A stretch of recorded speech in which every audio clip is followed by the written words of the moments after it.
Hello, we're the last group, then you guys can all leave. Okay. All right, so what is the tentative name of your project? So the project that we've been working on, it's called Marley. This stands for Mental Health and Addictions Resources for London Youth. Got a cute little name. Yes. So it's a service directory for youth with mental health and addiction issues. It's a website instead of an app, and it's created by youth for youth. So it's good for that. Yeah, so the name, like you guys heard, is Marley.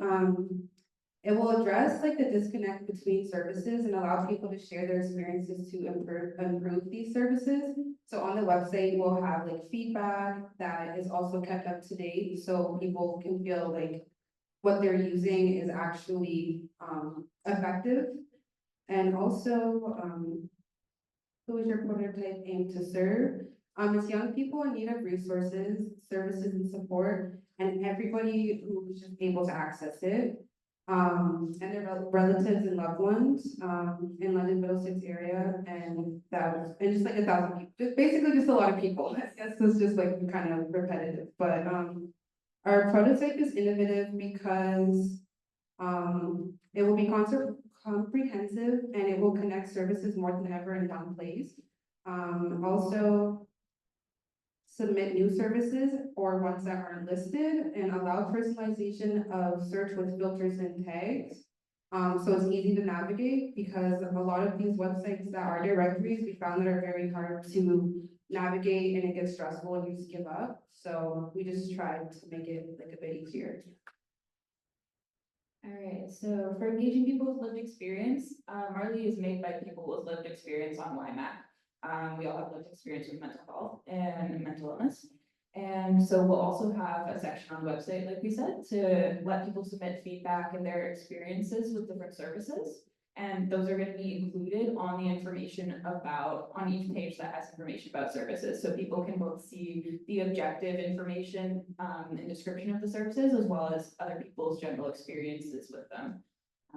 Yeah, and so we're also going to be sharing the services with people with lived experience by hopefully speaking to providers and people who will be able to speak to people regularly, like counselors and everyone who knows people who would benefit from using these resources.